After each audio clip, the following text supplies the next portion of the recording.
Hypocrisy. Hey, what's up, guys? Welcome to Law-Splaining the Interwebs. I'm your host, Nick Ricada of Ricada Law, a small law firm in central Minnesota. How we doing tonight, chat? How are we doing? Yes, ArchGeek Slow Mode has been on for about well over a year now on every stream, and it's set to 10 seconds. And the reason that is because I got tired of moderators moderating people for spam that I didn't consider spam and having to deal with fucking complaints about the moderators. We all know mods are gay. Like, that is just a given. So I came up with a solution to pretty much make almost no one ever need to be moderated, which is just 10-second slow mode. Because to me, a message every 10 seconds is probably not, like, it's not disruptive spam. So it was a great solution to eliminate the ambiguity in the no spam policy. See what I did there? Bam. Ingenuity. Ingenuity. And yes, my link tree is gone. I may bring it back at some point. I wasn't running it. Someone else was. And I guess they, I did something to piss them off. I don't really know. But that started this little, dude, it's fucking drama. Non-stop drama. Non-stop drama. Which is great because I've always said forever, you know, I really don't like to get involved in drama. I kind of like to just do my own thing. But you can't avoid it. You can't avoid it because people lust for it. They crave it. They can't figure out what to do without it. So I'm now just going to bathe and wash my nipples in drama constantly.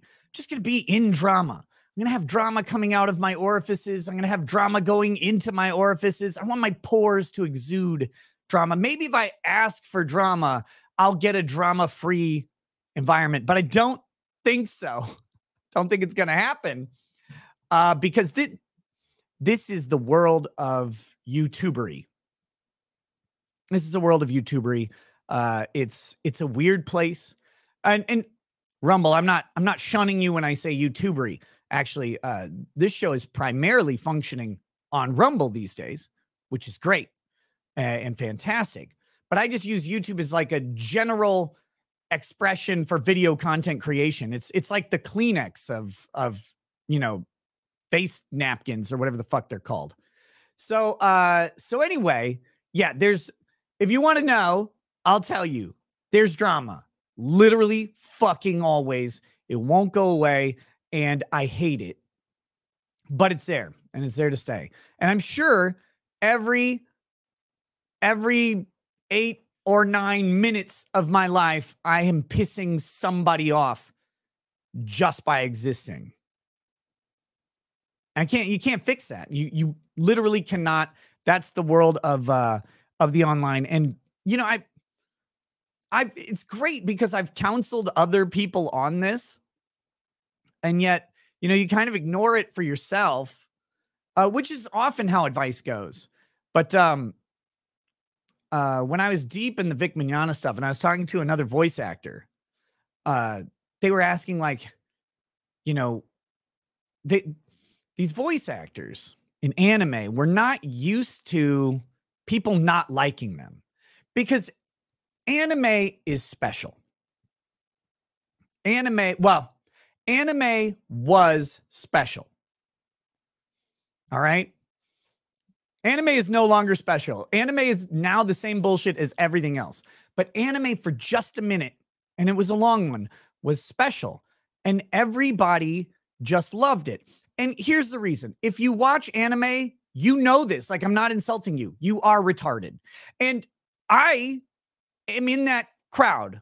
Like, I don't watch a lot of anime anymore just because I don't watch a lot of anything. But if you watch anime, and again, this is a self-critique as well, you are retarded. it's at some level, either you're autistic or you're downsy or you're just socially repressed or you smell bad or you're short and fat or you're tall and fat or you're just fat and fat or you're super lanky and gangly. It doesn't matter. That's just what you are. And anime people have known this forever. But the best thing about retards is they're so damn loving. They just love everybody. And like, it doesn't matter what's going on. They just love them. And so all of these voice actors and these anime companies and everything just took that in and absorbed it. And they thought they were gods of like socialite lifestyles because everybody, all they did was absorb autistic praise like a sponge. And like the fat women who voiced hot anime characters thought that they were hot. It was great because these guys who had jerked off to like their 14-year-old Yoko Leitner character 1,000 times would then meet the voice. And I don't even know what the voice of Yoko Leitner looks like. But for example, they would do that and then they'd meet the voice actress and they'd hear the voice and they would immediately ejaculate into their own pants. Because like they didn't see the blob in front of them. They saw the lithe, two-dimensional best girl that they were going to marry as soon as Japan invents them to be like autonomous walking robots that will be sex slaves to them and make them like shitty ramen. Look, I'm not knocking it. I'm not knocking it. For a lot of people, that'd be a great solution for their lives. But the point of all that is everybody in anime for a long time thought they were great. These great things. Not realizing that they were just absorbing unconditional retard love. And so once they were doing that, and then it turned on any of them. Once it turned on one of them, it turned on all of them because it divided all these communities. And so people were on either side of all these fences. And suddenly a big group of people didn't like them. And they found out about it. I mean, of course, there were people who didn't like voice actors here and there, but they just didn't care. They were ambivalent. They walked away, you know, or they just ignored that person.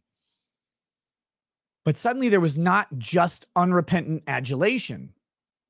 So I was talking to this voice actor and they're like, I don't know what to do. And I'm like, well, dude, if two people, like this is a rule of the internet, if two people know you exist online, one of them hates you. Like you just have to, like that's always been. It's like, they just weren't prepared for it. They didn't know. They didn't know about it. But, you know, so anyway, like I know this, you know, that people just hate you. But you keep getting reminded when they like, when people you don't expect to like be so pissed off are suddenly pissed off. You're like, okay, well, I mean, I guess I don't know, but there's nothing you could do about it. It's all at the end of the day, it's not super impactful. You just kind of feel bad that someone got mad over something innocuous, like something that has nothing to do with them or whatever.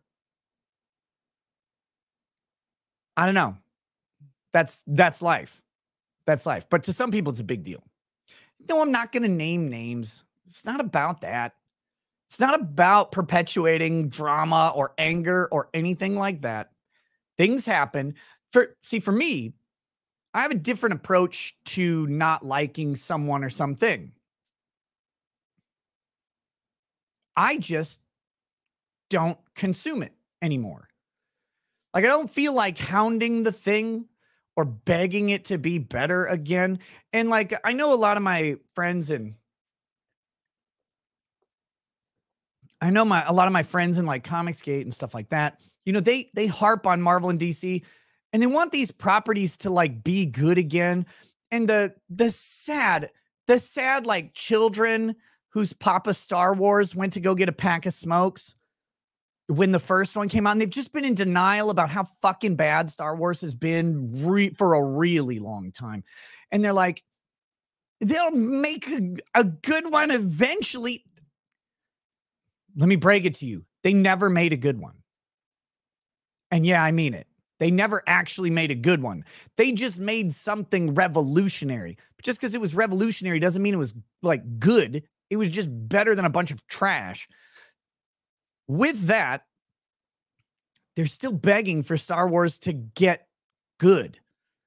But Star Wars is the scrub. And it's been the scrub for a lot longer than anyone wants to admit because it keeps getting so much worse. They're like, yeah, see, those other things were actually like not that bad, right? Because like, look at how bad this is. It's like, no, they really weren't any good. But this is like catastrophic levels worse. And I know you liked it because you were a kid and kids are dumb about what they like, but that's cool. Like, I'm not knocking it. I like tons of dumb shit. People get so fucking mad. Like, I make fun of them liking something that's terrible. Like, most of my favorite things are bad things. Like, they're not good. They're not well crafted. They're just something about them, you know? Like ramen. Instant ramen. Anyway, we're getting off on a tangent here. Ducky Tats and Art says, sup, brackets? Good to see you, brother. Hey, were you serious about not waiting for the ink? Law wasn't sure. I mean, I want to get it done as soon as possible. Like, as literally as fast as possible. But I don't have a method to do that. So, I mean, so yes and no. Yes and no. I don't know. Nick mouths off about everything. Yeah, of course. Share your opinions with people. Let them know because here's the thing. So many people don't realize that Star Wars is bad. They just don't know. Like they've never heard it because they've been around like fawning, simpering fanboys their whole life, like wearing a Jedi robe with their guts sticking out and stuff. And I have a lightsaber. Like, got it. Cool, man. You're Obi Kebab Kenobi. I got it. You love it. That's fine. But you should like you let them know and like, well, it wasn't really any good though. And they're like, oh, I never thought of it that way. My entire life is over now, and I'm going to rethink all my life choices and go back to med school. That never happens. They'll still stink tomorrow. It's fine. It's fine. But but anyway, it's not a big deal to not like something and to trash it. Like we've gotten to this point where like there are sacrosanct things that you're not allowed to not like the Beatles, for example, which I hate to break it to you guys, but the Beatles music sucks. It's garbage. It's trash. It's not fun to listen to. Like I would play it eternally for like a child molester's death row walk. But I mean, we can't overlook what the Beatles did for music. They did revolutionize the sort of rock and roll movement and brought it across the world and popularized it. Great, but oh my God, it's so fucking grating. There's like 2 songs that are passable, and the rest of them. And Paul McCartney in that fucking Christmas song. The man should be cremated alive for that thing. But you're not allowed to not like the Beatles in many places. Or anything else. And it's like, why? Why can't I not like something that isn't good? I don't understand it. Anyway, it doesn't matter. It doesn't matter. Today we're talking about something much more important than the Beatles or Star Wars or anything, and it's 5 bodies that were crushed down to molecular levels by deep sea pressure and one company's gross negligence. And some of the most embarrassing negligence ever. But also, you gotta ask. You've got to fucking ask. What happens when a billionaire gets on a submarine and sees a 22-year-old woman with a fucking video game controller is like, I'm going to take you to the Titanic. Like, if I'm a billionaire and I'm getting in a submarine to go down to the Titanic, I don't want my guide to look like a fucking Disney new hire. Like, I want the oldest, like, Russian man who can hold the walls of the submarine together if there's a leak. Like, that's what I want. But no, instead, we now have a tragedy. A second Titanic has sunk, and a bunch of rich people died again. So, you know, it's sad, I guess. I mean, I don't know any of these people. It is a tragedy for their families and stuff, but like, doesn't matter to me. I'm not on a damn submarine going to the fucking Titanic, and I wouldn't be anyway.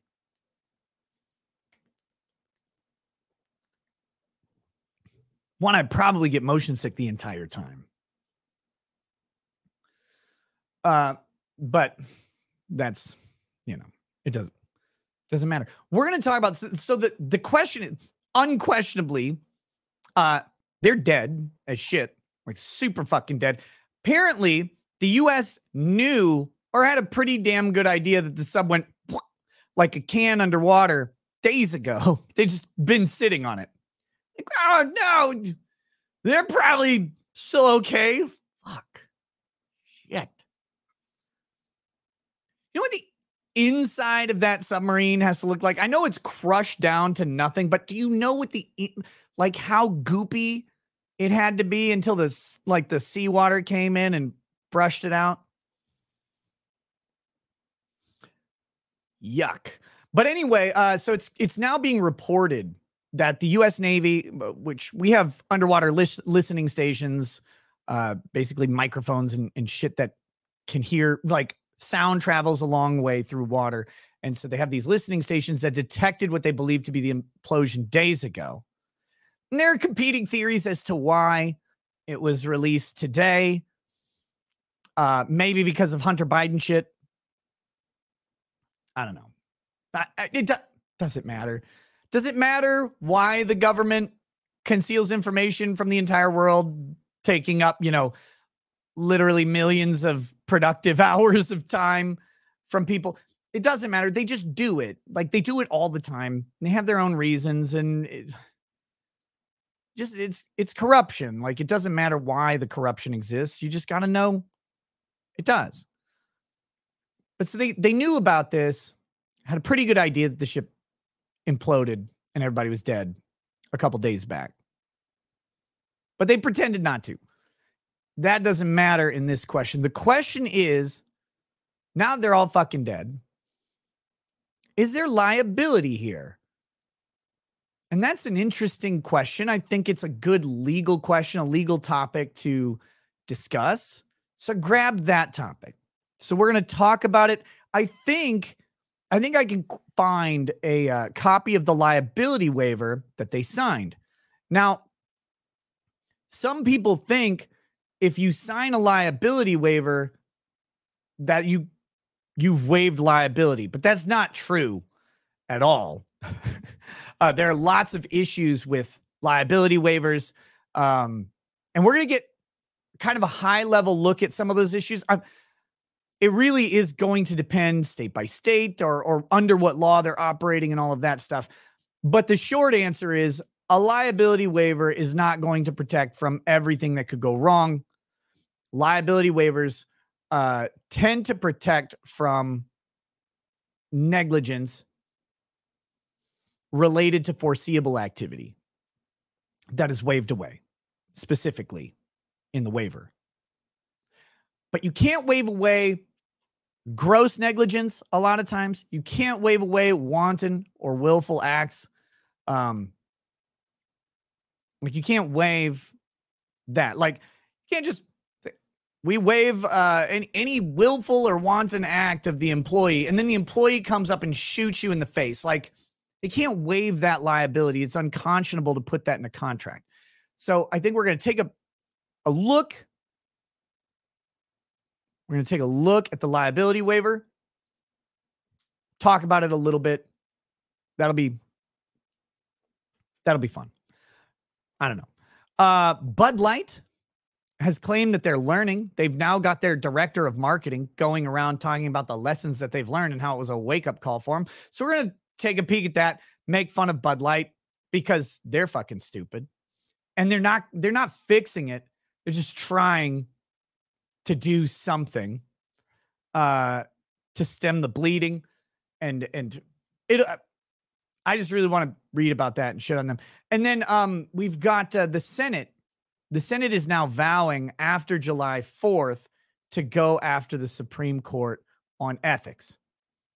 And this is going to be pretty interesting, in my opinion.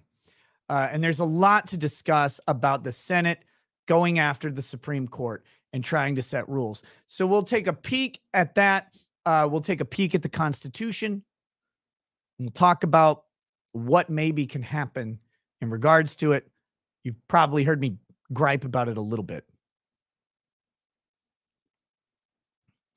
Hello, are you in my chat being retarded again? Why are you like this? He says, you are against cancel culture, but you want to cancel Bud Light. Makes sense. I don't want to cancel anything. I just want to laugh at people who are dumb, don't know their fucking customer base. That's cool. Hello, I'm not going to do this with you today. If you want to have fun talks with me, you better send me money. Because I'm not going to sit and go back and forth with you. I don't care how fucking dumb you are.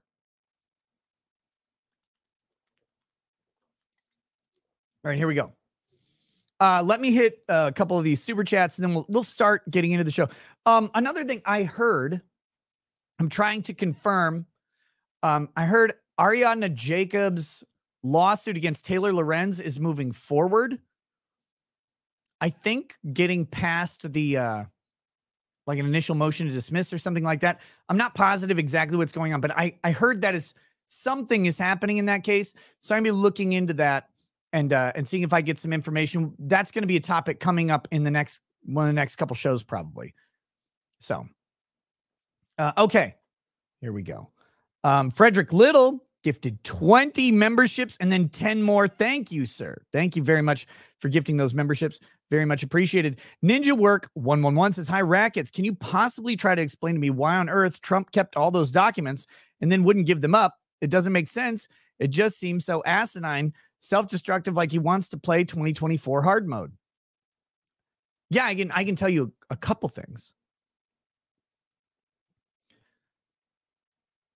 I can tell you a couple theories about it. So here's one thing. If you keep, one theory would be that the documents aren't actually classified. Trump had the ability to declassify documents as the head of the executive branch, and he executed that authority by taking them from the White House. Now, if you do that, and then they say you need to return the documents, and you say, no, they're mine, you're just sticking by the course of action that you took. If you return them, in a way, you're admitting fault. And returning those documents doesn't guarantee non-prosecution unless they get it in writing and have some sort of agreement, a non-prosecution agreement. Sometimes people do this, sometimes people don't. We don't know what the gist of it was.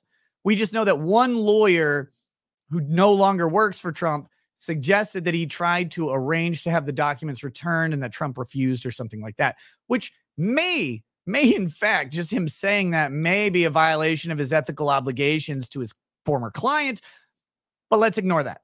So we've got the word of one guy saying he tried to do that. We don't know if the feds or the state being the federal government, were going to actually execute an agreement on that. The other one is, how much talk is happening about Donald Trump for free right now, and how are his numbers acting amongst his base, the Republican base, right now in reaction to this thing? Is this really a lose situation for Trump, or is this a win situation for Trump? And that I don't know the answer to.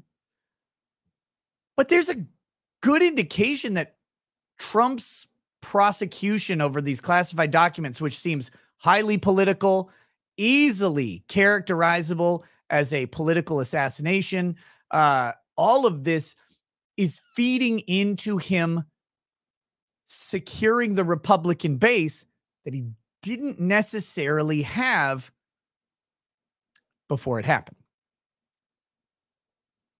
And if that's the case, then it's a brilliant fucking move to do that. I don't know if it was that conscious. I don't know if it was deliberate. I have no idea. But Trump's numbers amongst Republicans are going up. Now, his numbers amongst independents, not as favorable results as the Republican numbers, but they're also not terrible results. And he's got a long time to repair any damage that's done to independents, but he's got less time to secure the Republican nomination, to build confidence amongst the Republican voting base, and to raise ire against Democrats who are using politics as a weapon, as he has had a consistent trend of elucidating since 2016, right? Pretty consistent. Obama spied on the Trump presidential campaign. Like, we know that happened.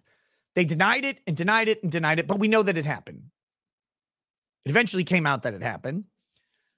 We've got Russiagate being a thing, which is they converted the whole "we spied on our political opponent's campaign" to, well, we were looking for Russian collusion. And like, we're all supposed to forget that they were spying on their political opponent's campaign. But Russiagate, of course, turned into absolutely fucking nothing. Then you've got the 2020 election, which you really can't talk about on YouTube in specificity, but Trump has made some pretty strong statements that resonate with the Republican base about the 2020 election. The 2022 midterms carry more of that narrative forward. So Trump has a pretty damn strong victim game going on amongst the Republican base. I don't know. I don't know if that's the best strategy to have, but it's working for him. It's working for him.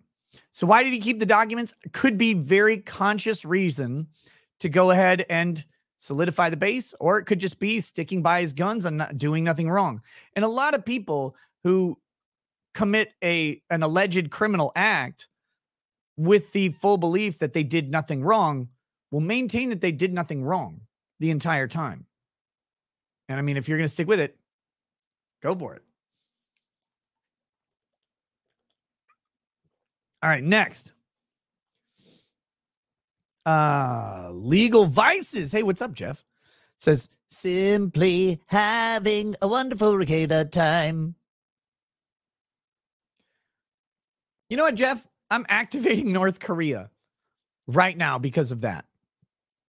Let's see. Frederick Little. Wait, no. Mr. Schwagen says, can a spa being targeted by the rainbow make members sign an end-user license agreement just like social media company? Canceled problem. But then when they ask why, just give them the YouTube treatment, never telling you what you did specifically.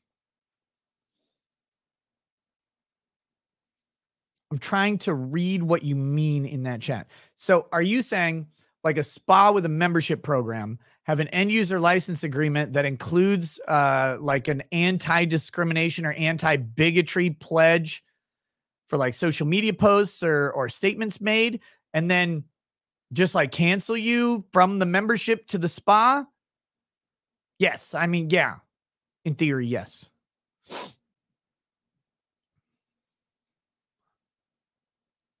Yeah, they can do that.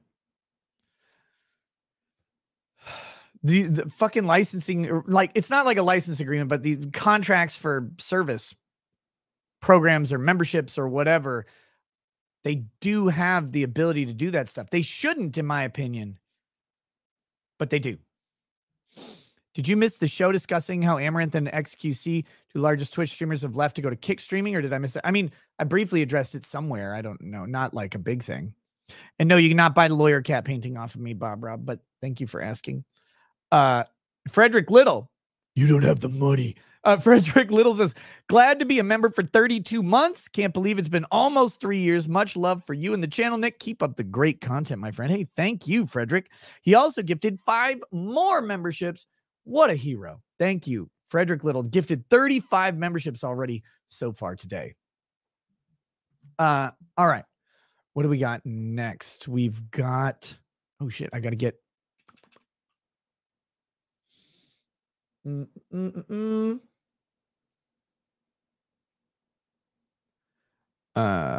we got?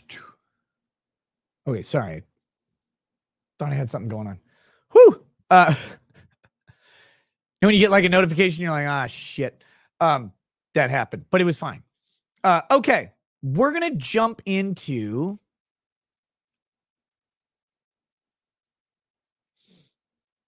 this Titanic thing. Let me see. Titanic liability waiver.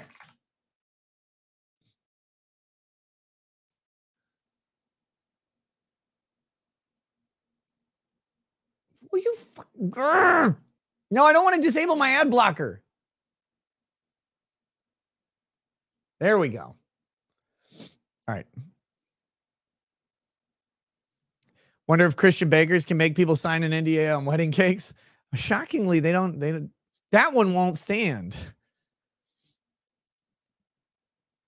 All right, so here we go. Analysis. Titanic sub-victims' families could still sue despite liability waivers. This is an analysis by Jack Queen. I don't know who the fuck this guy is. But let's take a peek. And I think we've got the liability waiver somewhere. Anyway, liability waivers signed by passengers on a submersible lost at sea during a dive to the Titanic wreck may not shield the vessel's owner from potential lawsuits by the victims' families, legal experts said. Right. I said that the other day, saying it again today, but we'll get into it here. The Titanic submersible vanished on Sunday, roughly 2 hours into its dive, was found in pieces on the ocean floor after what the U.S. Coast Guard said on Thursday was a catastrophic implosion of its pressure chamber. The passengers who paid as much as $250,000 each for the journey to 12,500 feet, 3,810 meters, because we needed that, below the surface are believed to have signed liability waivers. I got to sneeze.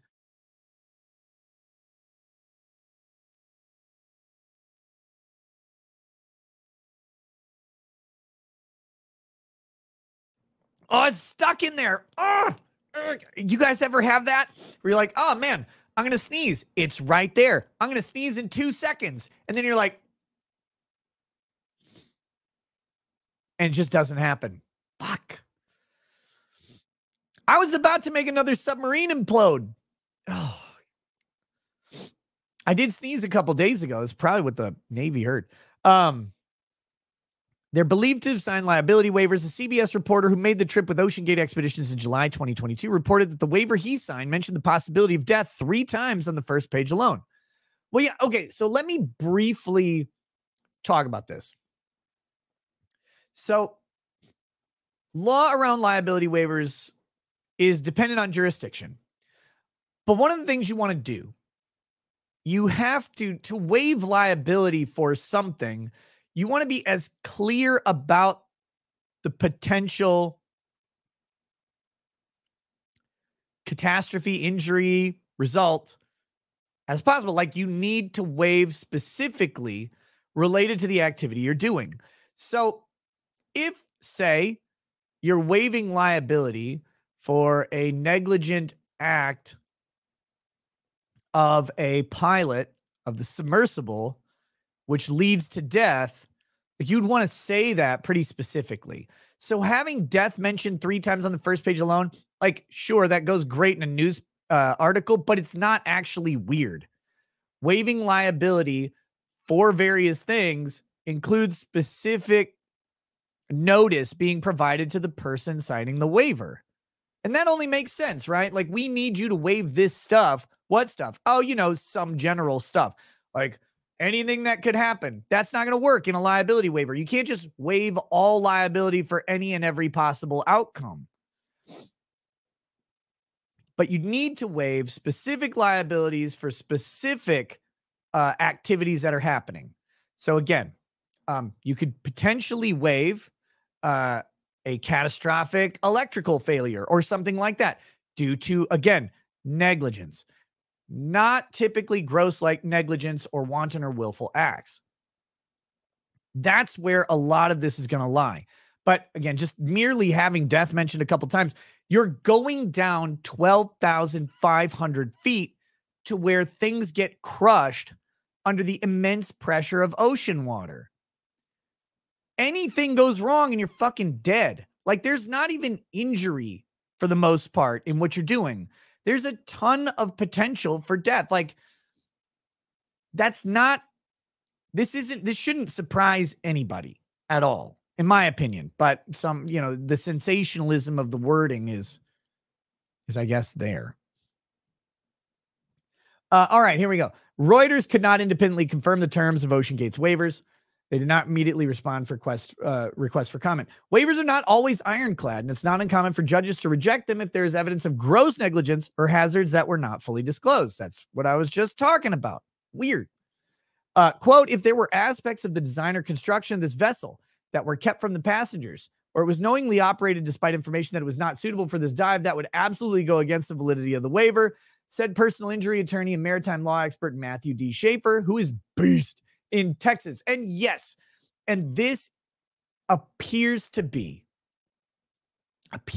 a massive problem for OceanGate. Maybe, is that there's a bunch of reports from people that, like, they would lose contact all the time, or the sub was rickety, or there were all kinds of problems, and et cetera, et cetera, et cetera. And if they had notice of this stuff, then what would normally be negligence turns into gross negligence very, very quickly, because they had the ability to repair or cure these issues, and they chose not to do it. Now that's gross negligence, moving into recklessness. The reason I said maybe, though, is because we've got a couple problems here. Does OceanGate have any money? I mean, OceanGate's a company. It had an asset, which was a submarine. There's probably a boat, but that may be it. We have no idea what assets OceanGate as a company actually has. Part of the reason you set up a company, corporation, or a limited liability company would be to shield liability for the CEO or the owner, or whoever it is, like the officers involved, the owners of something. The CEO happened to be on this submarine, so he's dead as a motherfucker too. That's not going to help him personally, but he does have an estate. And so the question is, does OceanGate actually own anything of value that can be recovered in a lawsuit? If not, what they have to try and do is pierce the corporate veil and go after his estate, the CEO's estate, or any other ownership partners or whatever. And the gross negligence can go to that. And it can also, move towards this idea. If it's literally just a shell company and a liability shield, piercing the corporate veil becomes easier if OceanGate is synonymous with the person who owns OceanGate. And if their acts are the acts of the company and the acts of the company are the acts of the person. That's a lot to go after. And the CEO's dead. So the guy who has a lot of those answers is not there to answer those questions. But the question, the ultimate question in any lawsuit is, can I extract what I am owed from who I am suing? And the question for personal injury attorneys is there someone, if I can't extract from the person who caused it, can I extract from someone else on their behalf? Where can I get money? An insurance company, for example, an employer, depending on, if it's an on-the-road trucker who runs into someone. If they're out on a work delivery, any of these sort of things that suddenly make the pockets deeper or even accessible changes the question of, is it even worth suing? I don't know if OceanGate has any money. If OceanGate is just an empty LLC and their primary asset was a submarine that just imploded, I mean, what are you going to fucking get out of them? And the trick with this is all of these people are very wealthy people. And I don't know if you guys know this, but rich people are more important than you. And so when rich people die, they're worth more money because they're literally worth more money. So when they die, the value of their further life tends to be higher than the average person because they stand to make a shitload of money as long as they're alive. That's another big, it's a weird problem for them to have, though, because if they make enough money, it becomes irrelevant. Like there's no way OceanGate can pay. So these are all kind of issues that you have to keep in consideration on subjects like this. Who can we extract money from? If we can't get it from them, who else might we be able to get it from? How do we go about that? Is it even worth it? What is the value of the lives lost? The value is what we can extract from the company worth more than we will pay for the lawsuit? All right, here we go. OceanGate could argue it was not grossly negligent and that the waivers apply because they fully describe the dangers inherent in plumbing the deepest reaches of the ocean in a submersible the size of a minivan. Maybe. But again, there's a lot of sort of indication from parties with experience with OceanGate that they had been informed of issues, that they knew about issues with this ship.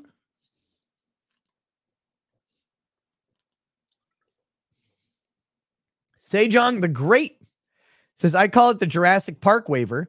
Sure, the possibility exists. However, John Hammond could not have possibly accounted for the absolute unit, Dennis Nedry, disabling all park security to escape with corporate secrets. But see, there you have negligent supervision. You have a different method of liability going in. They clearly negligently supervised Dennis Nedry in Jurassic Park.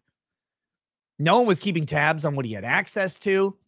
His desk was an abject disaster. They weren't keeping track of where he was going, who he was meeting with in regards to deeply held company secrets. So you don't go with that. You go for a different legal theory. That's a good movie, though.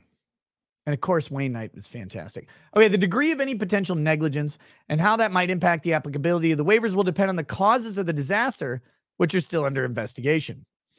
Quote, there's so many different examples of what families might still have claims for despite the waivers, but until we know the cause, we can't determine whether the waivers apply, said personal injury lawyer Joseph Lowe of California.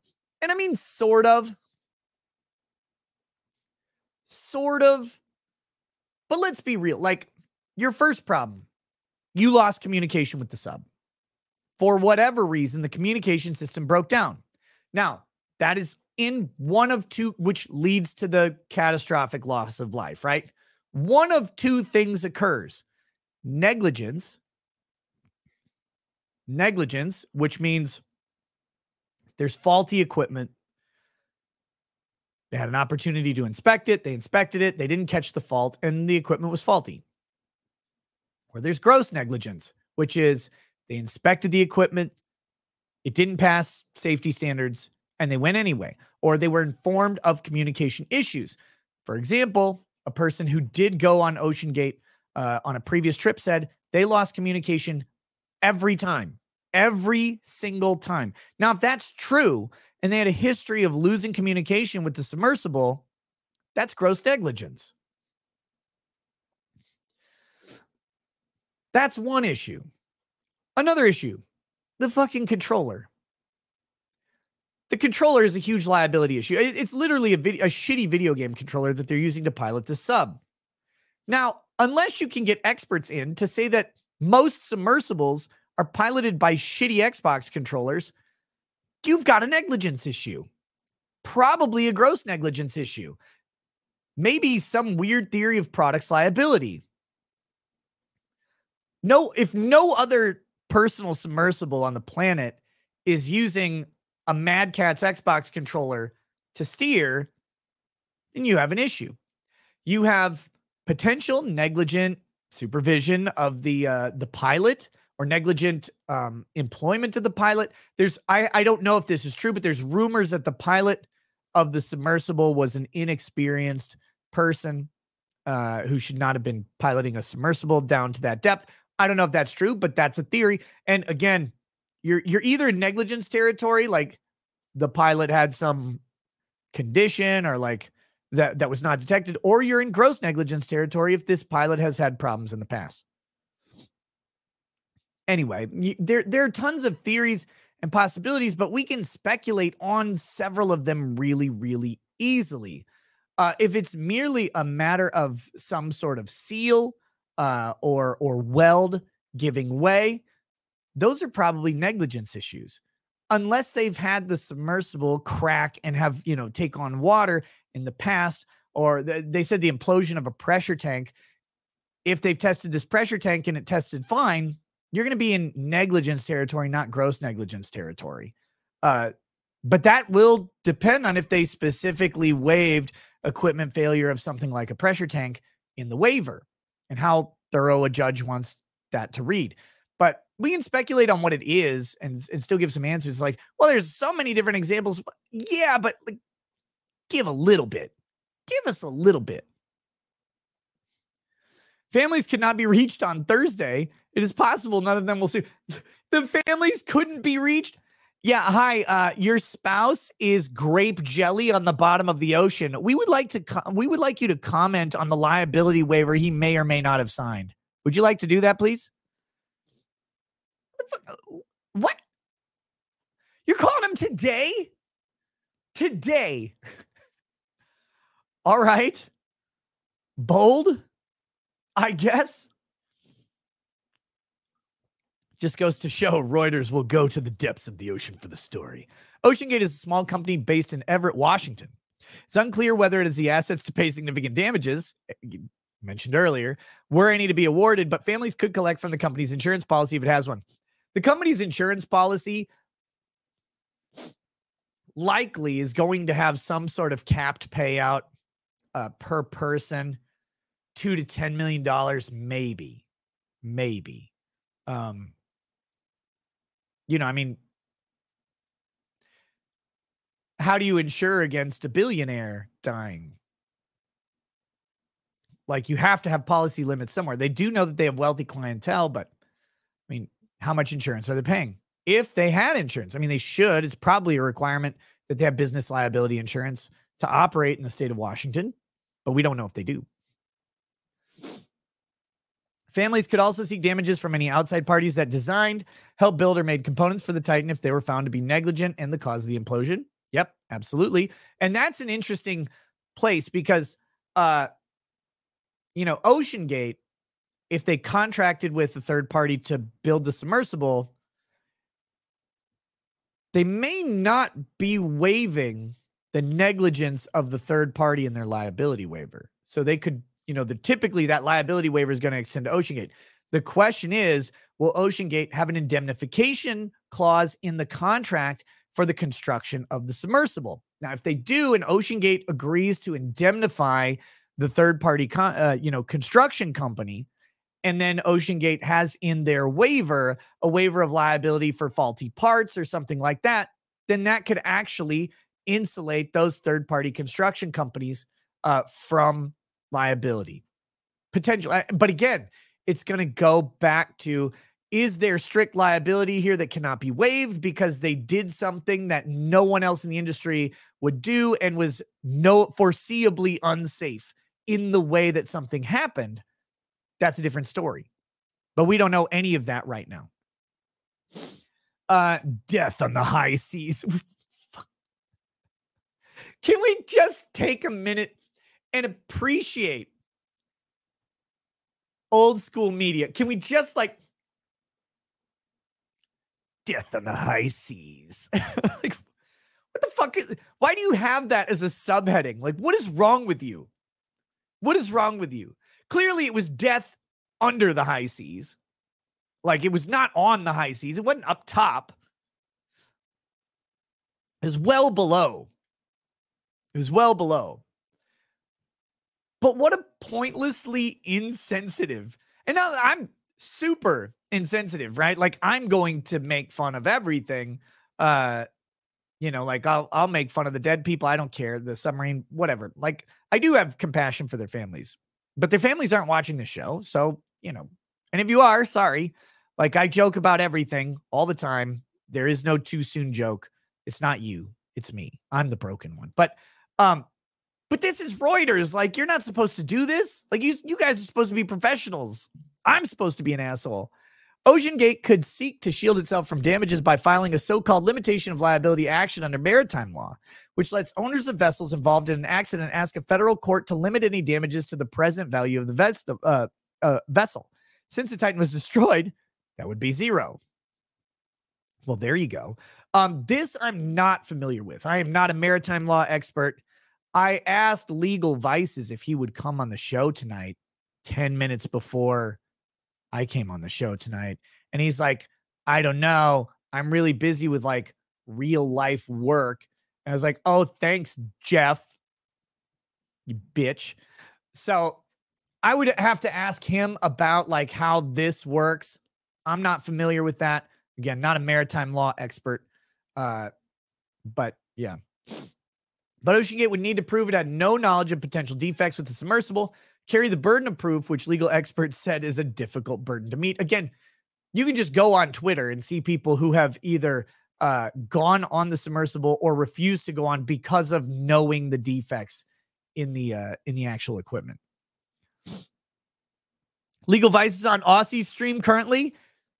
That fucking Judas.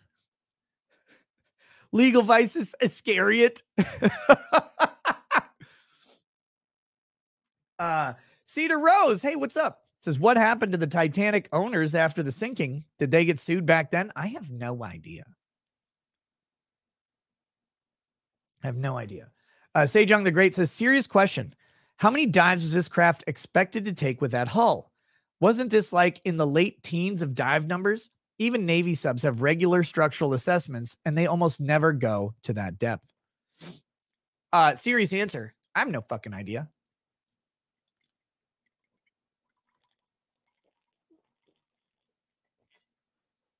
There we go.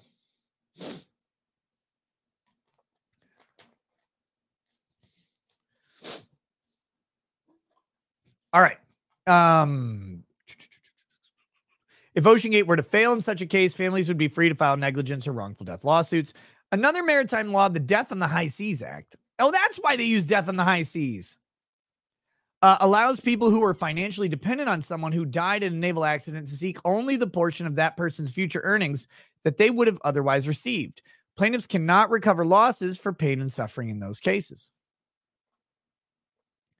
The problem, though, is these people are millionaires and billionaires expected to receive significant amounts of income and probably pass on massive amounts of it to either spouses or children. So I don't know if that's going to be super helpful. Vices is not on Aussie's stream, though. Judas has redeemed himself. Here we go. Another, What OceanGate knew about the vessel's safety, what the passengers were told about it would be the central questions during discovery, a process during which parties share information about a case. Plaintiffs could potentially cite allegations of safety lapses at OceanGate made by a former employee in a 2018 lawsuit against the company in Washington federal court. The employee, David Lockridge, said he raised serious safety concerns but was ignored. The case was settled on undisclosed terms. Court records show a group of industry leaders also wrote to OceanGate in 2018 expressing grave concerns about the vessel's safety and the company's decision not to certify the Titan through third parties, such as the American Bureau of Shipping, a leading classifier of submersibles. So, yeah, I mean, the long and short is liability waivers, like anything in law, have the potential to be pierced. They do. Like this, and this is a common topic for certain spheres of the internet to talk about other contracts with waivers and limitations of liability that have the potential to be pierced. A popular one is prenuptial agreements, for example, right? Prenups. The idea that any prenup is ironclad is not true. But here's the kicker on prenups and liability waivers. While they are not ironclad, and while there are ways to pierce both of them, people still use them to overwhelming levels of success all the time.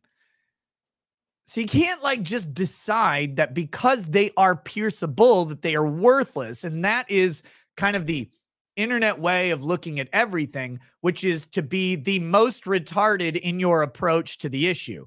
That's how the internet do be, though. So I don't know what to tell people on that. And when I talk about it, people get really mad, even though they don't have a prenup that's been pierced, don't know anyone. They've just read like that one story about Dr. Dre or whoever. And they're like, see, these hoes be lying. Like, well, okay. The liability waivers, super useful, necessary for anything that involves inherent risks, should be used by companies. But yeah, there are limitations to it. First of all, any contract term that is unconscionable is not going to be enforced. And there's certain things that you just can't waive. And again, those willful or wanton acts are right up at the top of the list. You cannot waive a willful injury caused by an agent of the party to the contract. Like, you can't waive it, because how could you?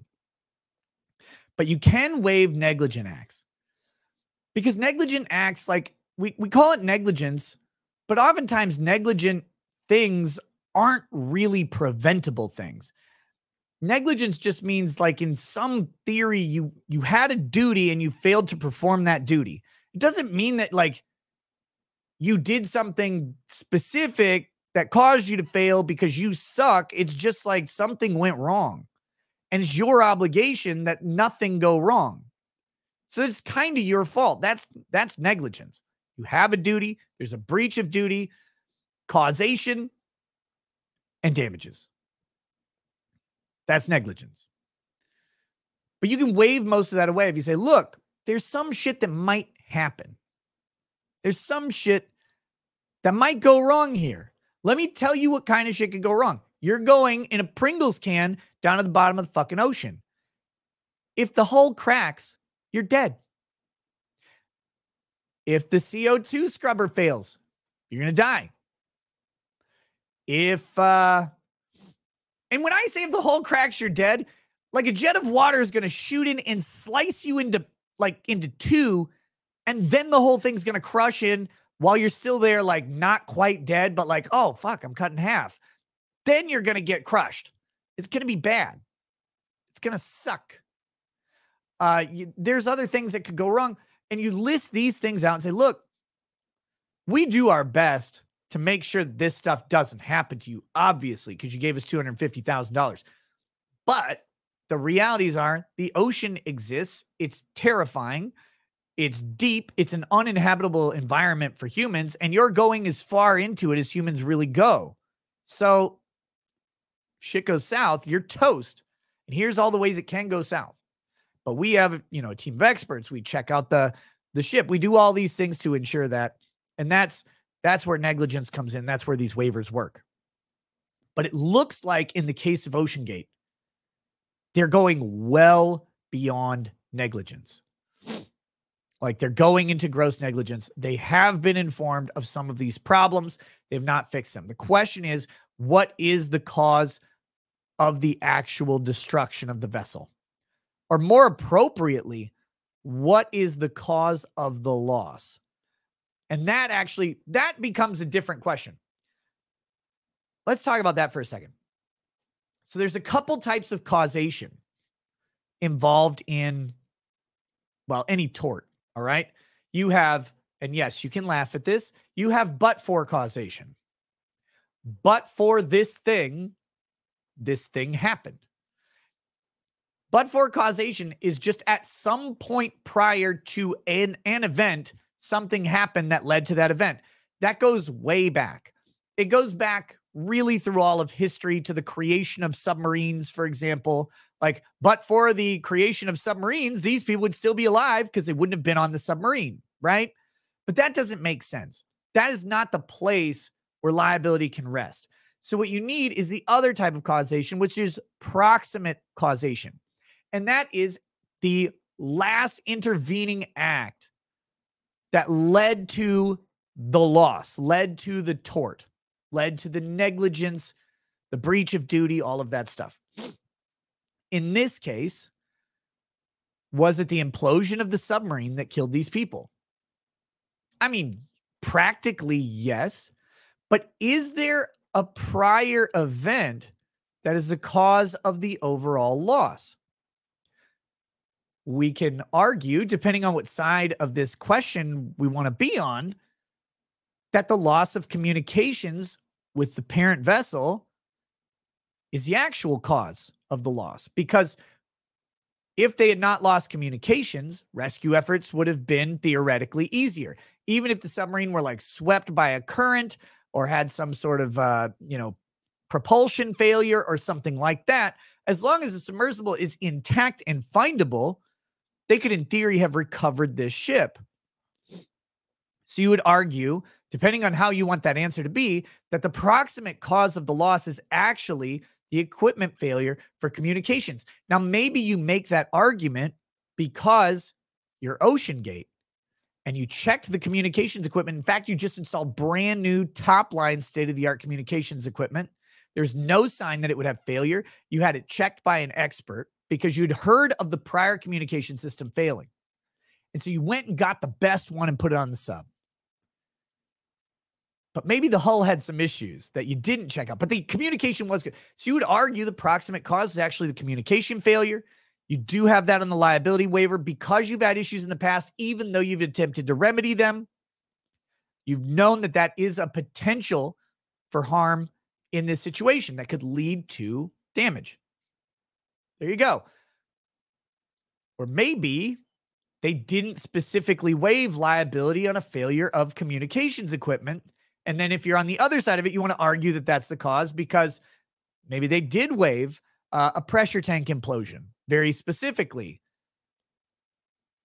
And that's what causes the ship to actually crumble. But you want to argue that the loss actually occurred from the loss of communications because that wasn't waived. So there's all sorts of approaches to this. And that's why you have lawyers who will fight very diligently on behalf of each party to assign the cause of the injury, not to where the cause of the injury is, but where the cause of the injury needs to be for their fucking client.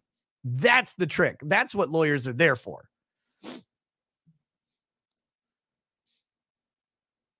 So there you go.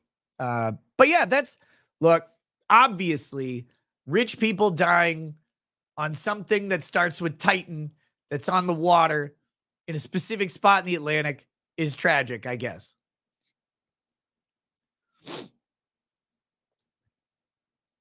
And it happened. And a bunch of people are now grease stains being eroded away into little bits by, krill or plankton or whatever. They're very dead. It's done. Sucks for them. What happens with legal liability that follows? That's going to be up to if anyone sues. And then the fight will ensue over the liability waivers, if they are any, trying to get settlements out of insurance companies. All of that stuff gets factored in. And we don't even know if they're going to go after it because there's a very real possibility that OceanGate has no money in it. And if that's the case, they got to decide if they need to then go after the CEO. If he had any money, we have no idea. And that's all, that's all got to be determined prior to making the decision to actually take this thing to trial. So there you go.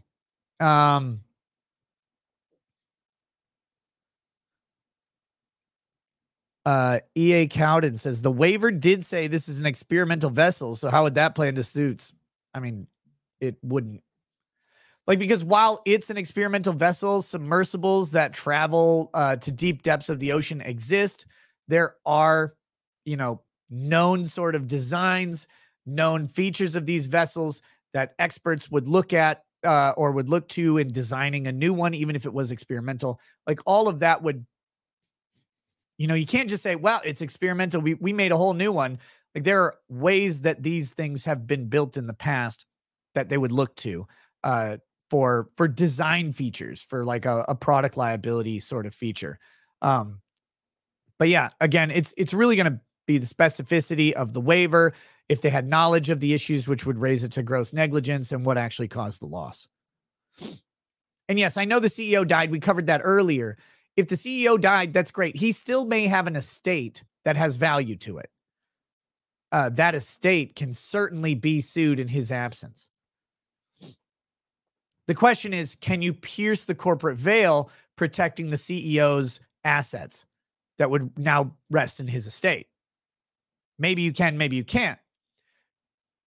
That's a long conversation. But again, maybe OceanGate is flush with cash.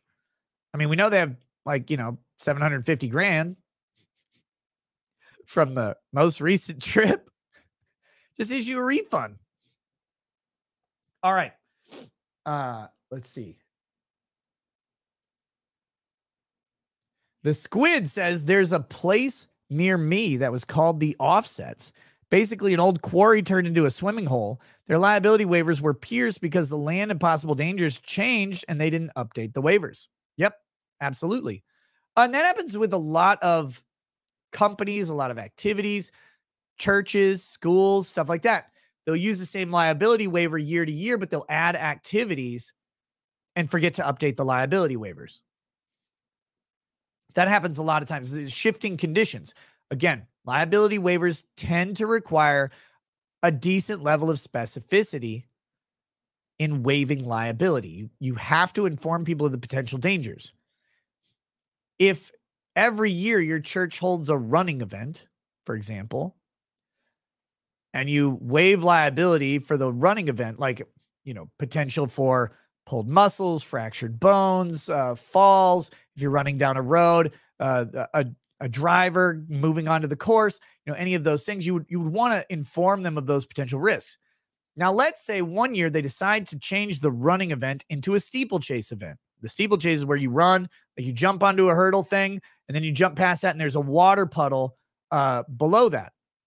Well, now you would want to add the risk of a water hazard that would be associated with a steeplechase event, like potential drowning would actually be there. If they fell into this water and hit their head, fell unconscious, and drowned in the puddle, that would be a liability waiver or a liability that you would want to add to the waiver when you modify the event, because now you have new potential risks and you want to inform people specifically. If you don't do that and someone were to drown, you'd be like, well, we said it's a race. Like, yeah, but this is a race with water, motherfucker. My client's black. There was no way he was going to make it through that. Isn't it true that only white people do the steeplechase? DV8 says completely off topic and off the wall. Likely, I'd pay good money to see you have jelly roll for many disparate reasons. What the fuck is jelly roll? To see you have jelly roll. I don't know what jelly roll is. Okay. I want to address this one because I've seen this a lot. I've seen people mention this, and I have no fucking clue what they're talking about. So make fun of me all you want on this. Robert Nickerson says, why aren't we getting any YNW Melly coverage from you? That case is getting really interesting. Is that the rapper case that involves like shooting someone or something? I don't know I guess I've heard about it tangentially. I don't know. Did someone shoot like Nicki Minaj or something? I really don't know much about the case at all. But I guess I've seen YNW Melly, the rapper who allegedly shot his friends and covered it up. Vice is covering it. Well, what do you need me for? Vice has got that one on lock. Now, I don't like jumping into stuff in the middle of like a trial. I don't know, man. I think I was gone when it started or something. I had no idea it was even going on. I heard something or saw a headline about this. I didn't know it was being told. I don't know anything about the case. Vices says, Melly, interesting. Lies, all lies. I regret it. I would rather watch 10 Murdaugh trials. It's that bad?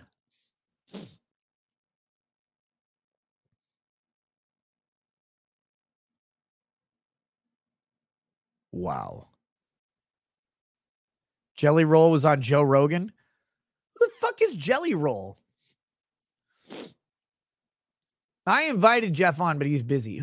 Okay, I don't even know what the fuck is Jelly Roll.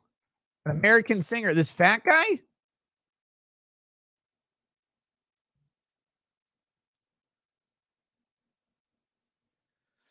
Jason Bradley DeFord? Who the fuck is this? Like, I don't know anything about this person. Why would I have him on? Like, is he? I don't know. Okay, I don't. No idea who he is. Let's see. What do we got now? Trying to think if I need to say anything else about this submarine. Submersible. Someone's like, yeah, it's a submarine or it's a submersible, not a submarine. Okay, fine. I don't care. They're all fucking dead. They're dead as shit. They're on this little metal thing and they went really deep and it went and they're dead. I don't care what it was, submarine or submersible. That would maybe be an issue if there were significant design features that would preclude one from being used over the other. I don't know. It doesn't. Anyway, there's not much else to say on this subject right now. Dude, it's not funny. Stop making it a joke. It is a joke. The richest people in the world paid a significant amount of money to get in a shitty vehicle piloted by an idiot with a fucking little video game controller, and they all died. And it was named Titan, and they died right where the Titanic was, which they were going to see. Very stupid. All of it was dumb. Really bad choices led up to that. So yeah, we're gonna make fun of that probably forever. They are not still people. That's where you're wrong. Hello. They were still people until their ship imploded the other day. Now they are goo. Talk about the CEO saying he didn't want to hire 50-year-old white guys. Well, I kind of implied that. I've heard something about that with the submersible pilot being a younger, less experienced female, I believe. But I don't know if that's true, and I don't know that person's qualifications.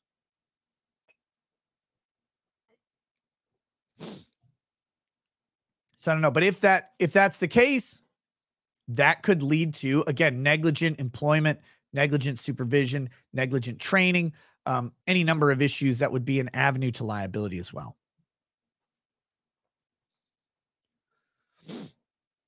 The controller thing is stupid. A lot of submarines use controllers to steer. It was just a shit submarine. But do they use controllers that are that shitty to steer? I mean, I genuinely don't know. But I don't care if all of them use a shitty controller to steer. I'm still going after it. I mean, that's just why wouldn't you go after it? Like this is what you're using? Well, other people do it. Do other submersibles that use this controller go down to 12,500 feet? Good question. Do they use this specific model of controller? Have you had problems with this model of controller in the past? Because I bought one for my kid and it broke after a week. Like any number of things. Anyway. And Kale says, law of self-defense is missed. Yeah, love Bronca. Would love to have him on again. He's not usually able to come on the night shows because they're just outside of his work schedule. But as soon as I have a daytime show that has a good opportunity to have him on, I'm going to have him on immediately. Okay, here we go. Look. Whether or not these people are going to be able to extract money from OceanGate is one question. But there is a way for you to extract money from the U.S. government if you are an employer who kept your business open and kept employees employed and paid during COVID. You can extract money from the federal government, and COVIDtaxrelief.org is here to help. They are the sponsor of the show. I actually, their Consumer Tax Advocates is the company. COVIDTaxRelief.org is the website. I did an interview with one of these gentlemen that I will be, I've got to edit it down because there's some issues that we had technology-wise during the interview. But once I get that, I'll be airing it. It was pretty interesting to hear how they do what they do and how this actually works. But the long and short of it is, if you are an employer, you stayed open during COVID and you retained employees, not contract workers, you should contact these guys because there is a bunch of money, up to $26,000 per employee, that is already earmarked. It is already paid into the program, just waiting for you to get it. You sacrificed, you kept employees paid. Take a little bit back, reinvest into your company, reinvest into your people, whatever you need to do, that is there. There are no requirements on how this money is used. It's a thank you. It was established by Trump early on in the COVID crisis. It's been modified several times. So even if you've checked into this, maybe at the early stages of the COVID crisis, if this would be something you could do and were denied, a whole lot of additional people have been brought under the umbrella of this program. Again, these guys are here to help out with that. COVIDTaxRelief.org. Don't take my word for it. Call them or fill out the form and get a free assessment of if you are eligible. Again, that is for employers of W-2 employees, not contract workers, who kept the doors open during COVID and kept their employees paid. Give them a shot. You may be entitled to some money from the U.S. government, and that's money they already took from you. You're already paying taxes. You're paying into this system. That's money that you should get back for keeping that open and keeping people going. All right, we've got another one here. Go for Big Guy 911 says, you going to make an effort to stream the Biden impeachment? Oh, do we think they're actually going to impeach Biden? Like, if they actually impeach him and it goes to the Senate for trial, then yeah, I'll definitely stream it. But I mean, I don't know that they're actually going to pass the impeachment articles. Hey, what's up, Jenny LJ? How you doing?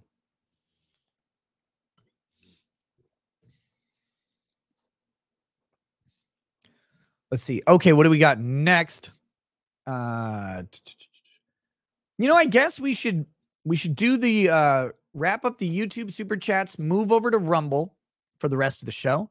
Remember, we've got Bud Light on the docket, the Senate going after the Supreme Court, maybe a couple other small things that we would talk about as well.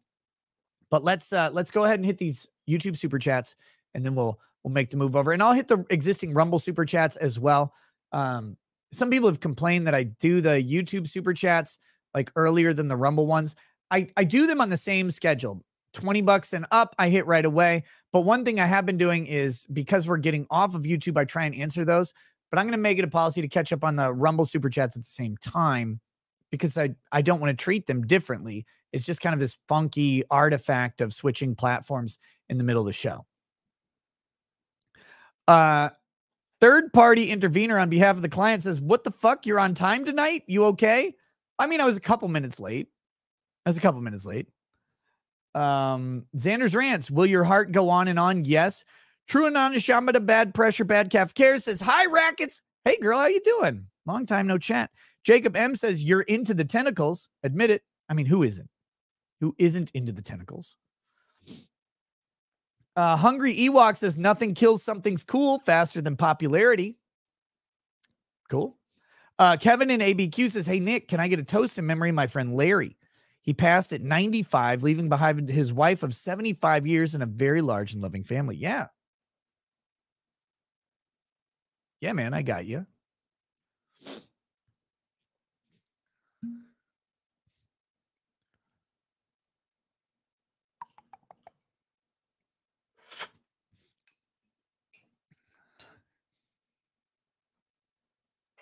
All right. To Larry, 95 years of life, 75 years of marriage. That is lifetimes. Lifetimes invested into one person, and further lifetimes invested into someone else by that person. We can only imagine the richness, the depth of life, of joy, of sorrows experienced in Larry's life. We can only imagine the weight of the loss of such an icon of the family by his family members, but also the lessons learned, the love received, and the experiences that they shared with him. A cheers to Larry, a cheers to his family, and a cheers to his wife. May they be reunited in due time.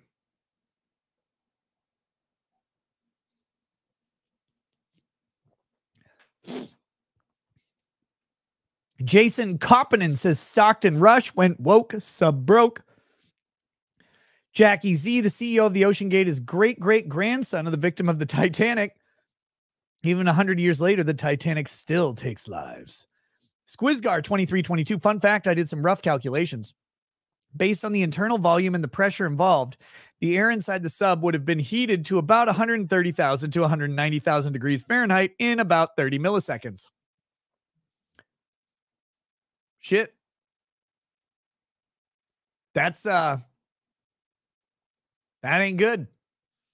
That ain't good. That's Hiroshima levels. Lord of the Ree says anime was special. Damn, I felt that.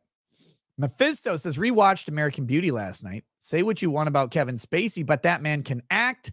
Everybody should join us Saturday, 3 p.m. Eastern, 2 p.m. Central for the Real McCoy podcast. Yes, and I really wish I could be on it. I love talking about the movie American Beauty. It's one of my favorite movies. And every time I watch it, I get a little bit different perspective on it, a little bit different kind of thoughts about it. But unfortunately, I cannot make it to that show. Sucks. Sejong the Great says, I will say that this bullshit right here is exactly how you end up with those fucking people going, you know, there ought to be a law. Goddamn seatbelt laws all over again. Exactly. Man, I was getting excoriated for saying seatbelt laws were bullshit the other day. And cell phone laws, like cell phone while driving laws, they're all bullshit. And people were like, but did you know? I'm like, yeah, I know that they're, you know, it's dangerous to be on a cell phone in a car. I just don't think the government should pass a law about it. Anyway, Baca says, how do you have a full head of hair at your age? Hair plugs? No, I don't have hair plugs. A lot of people are saying my hair is receding and thinning, which is probably true, but I don't know. My dad has a full head of hair at his age too. So, Jip V says Joe's crew is going to be late tonight. Joe and Nate are arguing law. Nate should know that a Jew raised on arguing Torah is a professional at arguing. Zeno says, shout out to Zeno's mom. What up, Zeno's mom? Almond John 1 says, Nick are excited about Anna's incest wedding. Of course. Much, you know, like praise and adulation to her and Peaches or Cecil or whoever she's marrying. I don't even know. John S. says, Tug talked about this last night, said the company intentionally fired highly experienced people who brought up safety issues in favor of less veteran types who towed the line. Albatross says they should have sent a robot. Bear Lamb says waivers were signed in Newfoundland, Canada. Okay, so where the waivers are signed might matter, but typically the issue that you're looking at is where the choice of law provision in the waiver is, because in contracts, you get to choose which law you're under. And those choice of law provisions are enforceable so long as they are clear and unambiguous. So it says that the company is in the state of Washington. Who knows what the choice of law provision would be in there, but it could be, I guess the law that they're under could be maritime law, Newfoundland, Canada law. It could be Washington state law or anywhere else that they chose to put in the waiver and was agreed to by the parties who signed it. Robert Nickerson says comments feel more legit than others like Bruce Rivers, the liberal lawyer. It's a Florida case on every day, and the prosecution seems to have no real case like with Rittenhouse. This is the only place with honest coverage. Yeah, well, I mean, I don't know if that's true. I try to make it true, but I don't like jumping into the middle of something, and I don't know anything about the case. And I think it's been going for a while, so. Next, we've got Heather Bow says, if I was part of the families who lost loved ones, I'd sue then donate the money to search and rescue. Possibility. A lot of the search and rescue is actually done by the U.S. Coast Guard, and it's done on U.S. taxpayer dollars, and the company probably won't be held liable for reimbursing the U.S. government because the Coast Guard does search and rescue as part of the government's sort of purview, and that's just an expense of the Coast Guard itself. So they typically do not charge people for that search and rescue, which is weird because, like, if your fire department comes and puts out a fire, you get a bill. So yeah, the last Moron Hican. So Moron Hican. Okay, gotcha. Do you see anyone facing criminal charges? Well, the main guy who would face criminal charges is dead, so probably not, but I guess it's possible. Pony Up says, Nate and Joe arguing whether Article 2 confers presidents the ability to classify or declassify in regard to Trump's indictment for conspiring with his former attorney to withhold classified documents.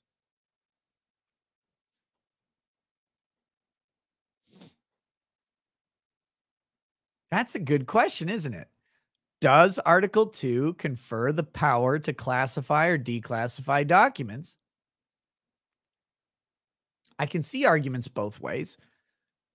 I can see a better argument that yes, it does, than no, it doesn't.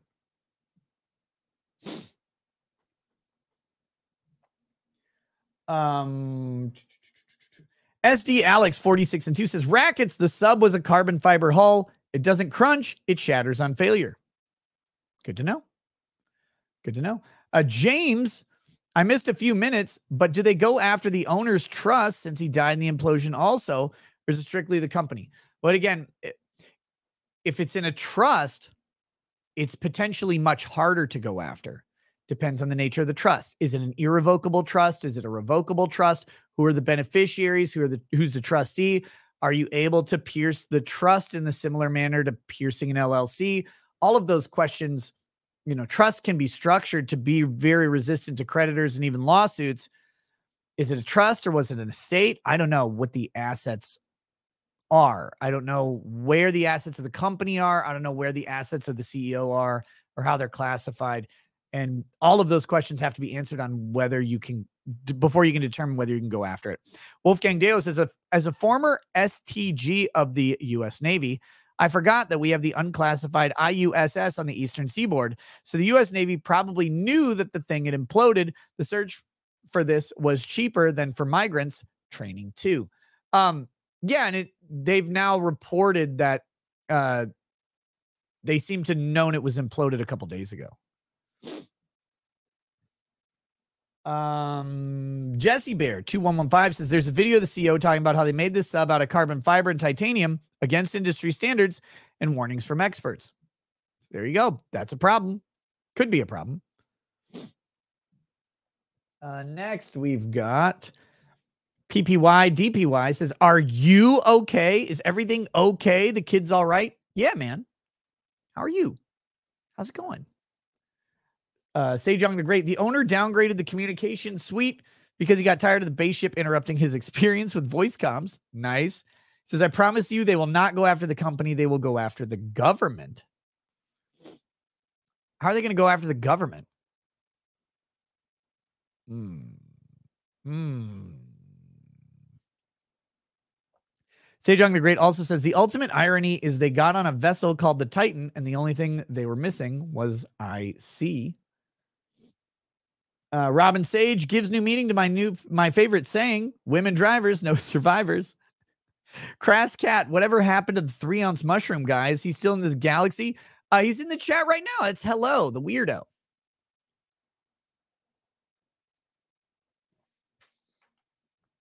Evelyn Zeigler says, here's some Kleenex money for the sniffles on your Titanic nose. Thank you.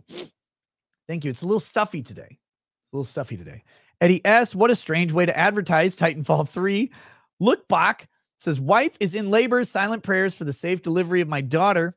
P for prayer in chat. That's what all the P's were for in chat earlier. That is awesome. Look Bach. A cheers to the safe, healthy delivery of your baby and the healthy delivery for your wife as well. May everything goes smoothly, better than expected, and you two be united with that little child and have the beginning of a wonderful, wonderful life together.